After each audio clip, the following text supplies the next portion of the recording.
Welcome to రావగారిల్లు. ఈరోజు బెండకాయ fry చేస్తున్నానండి. దానికోసం ఇక్కడ 1/2 కేజీ బెండకాయలు సన్నగా కట్ చేసి పెట్టుకున్నాను. 3 పచ్చిమిరపకాయలు కట్ చేసి పెట్టాను. ఒక పెద్ద ఉల్లిపాయ కూడా కట్ చేశాను. ఒక గుప్పెడు స్ప్రింగ్ ఆనియన్స్ తీసుకున్నాను. కొంచెం కొత్తిమీర తీసుకున్నాను. పోపు కోసం చూడండి, ఒక 10 ఎల్లుల్లి రబ్బలు పొట్టు తీసి ఇలా దంచి పెట్టుకున్నాను. 2 ఎండుమిరపకాయలు అలా తుంచి పెట్టుకున్నాను.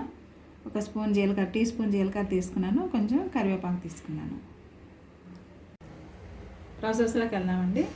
స్టవ్ మీద బాండీలు పెట్టి నేను 75 గ్రామ్స్ ఆయిల్ వేసానండి. ఆయిల్ కాగింది. దానిలోనూ మనం తీసుకున్న చూడండి వెల్లుల్లిపాయ వేస్తున్నాను.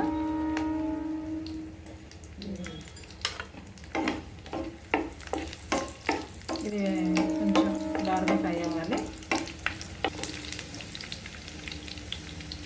జీలకర్ర వేస్తున్నాను. ఇది కొంచెం చిట్టుపెట్టమన్నాక ఎండుమిర్చి, కరివేపాకు వేస్తాను.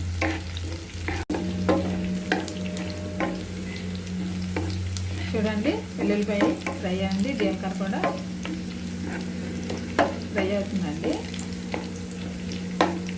ఇప్పుడు కరివేపాకు, ఎండుమిర్చి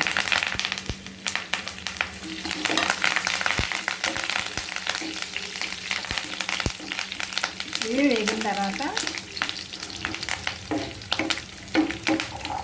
చూడండి, నేను కట్ చేసుకున్న బెండకాయలు వేసేసుకుంటున్నాను.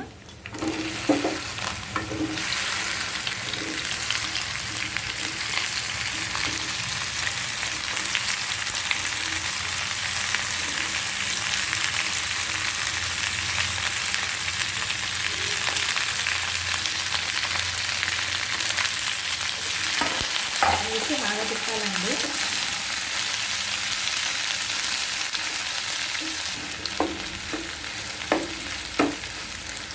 ఇప్పుడు బాగా కలిపాం కదా, మూత పెట్టేసి ఒక 2-3 నిమిషాల తర్వాత చూస్తాను.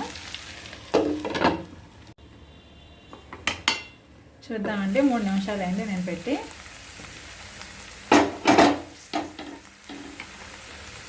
చూడండి ఇలా ఫ్రై అవుతుంది, మగ్గుతున్నాయి. మరొక 2-3 నిమిషాలు అలా మగ్గనిద్దాము మూత పెట్టి.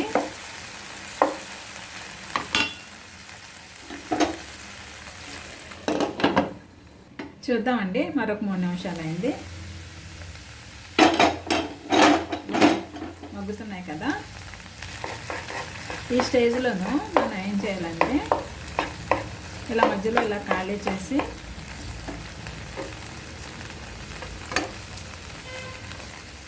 మనం కట్ చేసి పెట్టుకున్న ఉల్లిపాయ ముక్కలు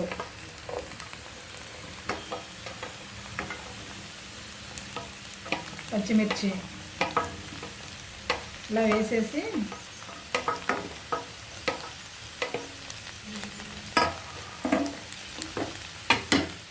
అలా వేసుకొని మధ్యలో చూడండి మనకి కూరకి సరిపడగా, రుచి సరిపడగా సాల్ట్ వేసేసుకోవాలి. ఇప్పుడు ఈ సైడ్స్ ఉన్న బెండకాయ ముక్కలన్నీ వీటి మీద ఇలా కవర్ చేయాలి. అలా చేస్తే ఉల్లిపాయ చక్కగా మగ్గుతుందండి. మూత పెట్టి మళ్ళీ 2-3 నిమిషాలు ఉంచుదాం. చూద్దామండి. చూడండి, ఆనియన్స్ వేసిన తర్వాత 5 మినిట్స్ అయిందండి. నేను వేరే పనిలో ఉండగా ఇది తీయటం కొంచెం లేట్ అయింది. ఇప్పుడు ఇవన్నీ ఇలాగా కలిపేసుకోవాలి. చూడండి, 1/2 టీ స్పూన్ పసుపు వేసాను. మనం తీసుకున్న స్ప్రింగ్ ఆనియన్స్ వేస్తున్నాను.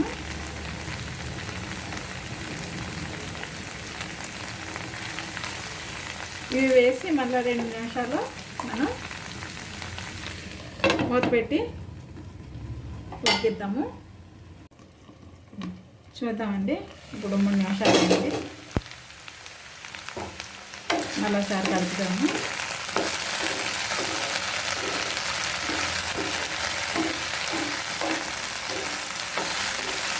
చూడండి ఉల్లిపాయ మగ్గిపోయింది బాగాను. ఇప్పుడు కొంచెం కారం వేసుకుందాం. ఒక స్పూన్ కారం ఇలా వేసుకుని మనం తీసుకున్న కొత్తిమీర ఇలా వేసి మూత పెట్టకుండా, ఇక్కడి నుంచి ఇంకా మూత పెట్టకూడదు. మూత పెట్టకుండా ఇలాగా కొంచెం 2-3 నిమిషాలు ఫ్రై చేసుకోవాలి. నుంచి అంటే ఒక 5 నిమిషాల వరకు ఇలాగ సిమ్లో పెట్టుకుని ఇలా ఫ్రై చేసుకోవాలి. ఉప్పు వేసిన తర్వాత ఎక్కువ మూత పెట్టి ఉడికిస్తే ముక్కలు బ్రేక్ అయిపోతాయి, చూడటానికి అంతగా బాగోదు. ఇప్పుడు ఇవన్నీ మగ్గిపోయినాయి. ఇప్పుడు మనం కారము కొత్తిమీర వేసాం కాబట్టి అవి ముక్కలకి బాగా పట్టడానికి మూత పెడితే బ్రేక్ అవుతుంది కాబట్టి మూత లేకుండా ఇలా ఫ్రై చేసుకోవాలి. ఒక 2-3 నిమిషాలు ఫ్రై చేసుకుని దించేసుకోవచ్చు. అయిపోయింది. అప్పటికి చూడండి అయిపోయిందండి. ఇప్పుడు 3 నిమిషాలు, ఇంచుమించు 3 నిమిషాలు 4 నిమిషాలు అయింది. ఇలా అయిపోయిందండి. ఇంకా మనం స్టవ్ ఆఫ్ చేసేసి డిష్ అవుట్ చేసుకోవచ్చు.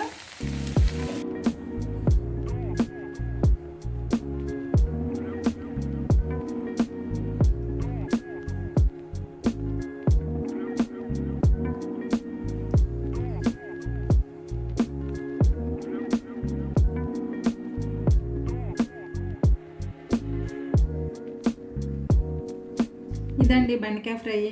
ఇది రైస్లోకి చాలా బాగుంటుందండి. సైడ్ డిష్గా కూడా చాలా బాగుంటుంది. మీరు కూడా ఇలా తయారు చేసుకుని ఎంజాయ్ చేయండి. నేను స్ప్రింగ్ ఆనియన్స్ ఎక్కువగా వాడుతున్నాను, మీరు గమనించే ఉంటారు వ్యూవర్స్. అయితే అది కూడా ఆకుకూరే కదండి, అందులోనూ శీతాకాలం కదా. ఈ శీతాకాలం ఉల్లికాడలు, కొత్తిమీర అంతా కొంచెం తక్కువ రేటుకి వస్తాయి. ఏదైనా ఆకుకూర బాగా తింటే మంచిది కదా. అందుచేత నేను ఏం చేస్తానంటే, నా దొరికిన అన్ని రోజులు కూడా నేను ఉల్లికాడలు, కొత్తిమీర విరివిగా వాడతానండి కర్రీస్లోను. పిల్లలు కూడా ఇష్టపడతారు. మీకు ఉల్లిగడ్డలు అవి దొరికితే మీరు కూడా అలా వేసుకుని చేయండి. చాలా బాగుంటుందండి, టేస్ట్ కూడా బాగుంటుంది. ఈ బెండకాయ ఫ్రై చేయడానికి నాకు 20 మినిట్స్ పట్టిందండి. మీరు కూడా ఒకసారి ట్రై చేయండి. నా ఛానల్ని లైక్ చేయండి, షేర్ చేయండి, సబ్స్క్రైబ్ చేసుకోండి. Thanks for watching my channel.